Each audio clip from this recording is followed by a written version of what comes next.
Graça e paz, meus amados irmãos. Este é mais um momento de devocional, onde vamos refletir na palavra do nosso bom Deus.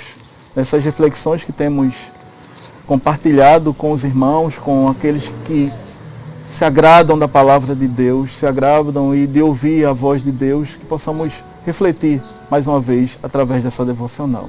E para isso eu convido você a abrir sua Bíblia, lá em 2 Reis, no capítulo 20, para fazermos uma leitura do versículo 1 até o versículo 6. Lá em 2 Reis, no capítulo 20, do versículo 1 ao versículo 6, diz assim: Naqueles dias Ezequias adoeceu de uma enfermidade mortal, veio ter com ele o profeta Isaías, filho de Amós, e ele lhe disse: Assim diz o Senhor, põe em ordem a tua casa, porque morrerás e não viverás. Então virou Ezequias o rosto para a parede e orou ao Senhor, dizendo: Lembra-te, Senhor, peço-te, que andei diante de ti com fidelidade e com inteireza de coração e fiz o que era reto aos teus olhos. E chorou muitíssimo.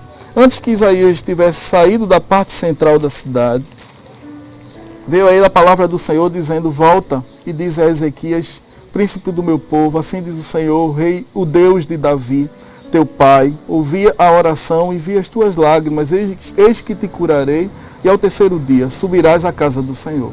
Acrescentarei aos teus dias 15 anos, e das mãos do rei da Assíria te livrarei, a ti e a esta cidade.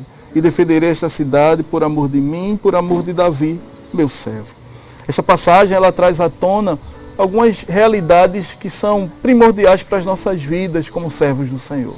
Ela traz, por exemplo, à tona uma situação de dificuldade que o rei Ezequias passava, um rei temente a Deus, um rei que procurava fazer a vontade de Deus, mas que passou por algumas dificuldades, quando, por exemplo, quando foi cercado pelo exército assírio, e o Senhor, depois que ele orou, agiu com a sua poderosa mão, livrando daquele perigo. Mas vemos também agora que o rei ele recebe da parte de Deus, através do profeta Isaías, uma palavra, uma direção, dizendo que ele deveria arrumar a sua casa, porque a enfermidade que ele estava era para a morte.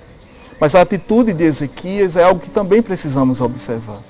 Ezequias, ele tinha já algo natural em si, como servo do Senhor que confiava nele, que ele precisava estar sempre diante do Senhor, nos momentos principalmente de dificuldade, orando, clamando a Deus, e assim ele faz, ora, clama e chora.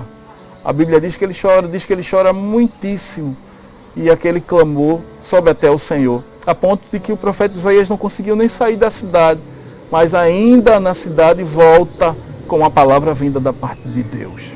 Precisamos entender que esse texto nos coloca diante de Deus em relação a uma arma que Ele nos colocou e que precisamos utilizar da melhor maneira possível, que é a oração.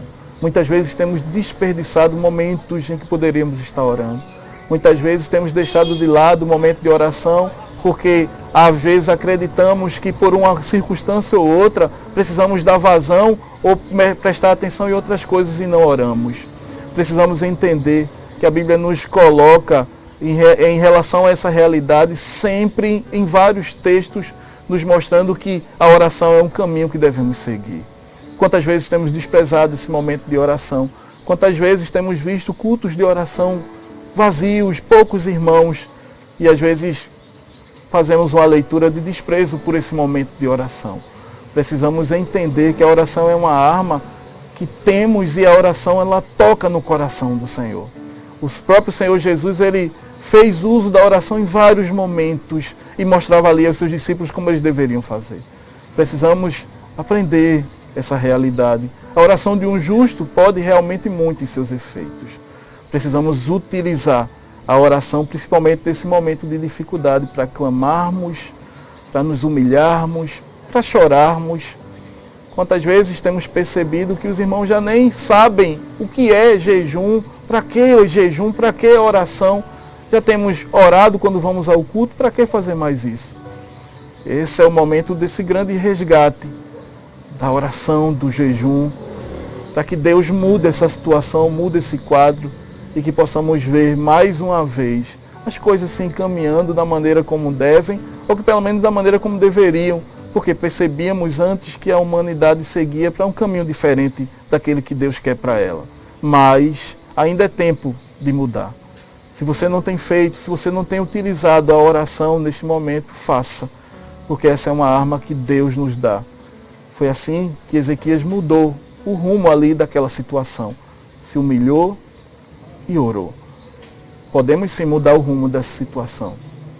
Vamos nos humilhar, orar, clamar. Tenha certeza que cada lágrima que tem caído do seu rosto em meio a essa situação não são em vão. O Senhor escuta as nossas orações, Ele atende o nosso clamor, Ele está atento à oração do seu povo. Que possamos orar e, em nome de Jesus, esse mal que agora está vai cessar. Vamos orar nesse momento. Senhor nosso Deus e nosso Pai, nós te agradecemos por termos, ó Pai, a possibilidade privilegiada de termos uma comunicação com o Senhor. E a oração é esse meio onde podemos nos comunicar com o Senhor, podemos colocar diante do Senhor os nossos anseios, os nossos medos, as nossas frustrações, mas também agradecer pelas bênçãos, pelas vitórias. Ó Pai amado, neste momento, que o Senhor venha despertar o teu povo cada vez mais para a necessidade da oração. O Senhor ainda muda situações quando um servo do Senhor, com o coração voltado para o Senhor, prostrado diante do Senhor, clama para que algo seja mudado. E dentro da vontade do Senhor confiamos que as nossas orações serão atendidas para o louvor da tua glória. E toda dificuldade, todo mal, toda angústia passará para a honra e para a glória do Senhor. É assim que nós oramos em nome de Jesus. Amém.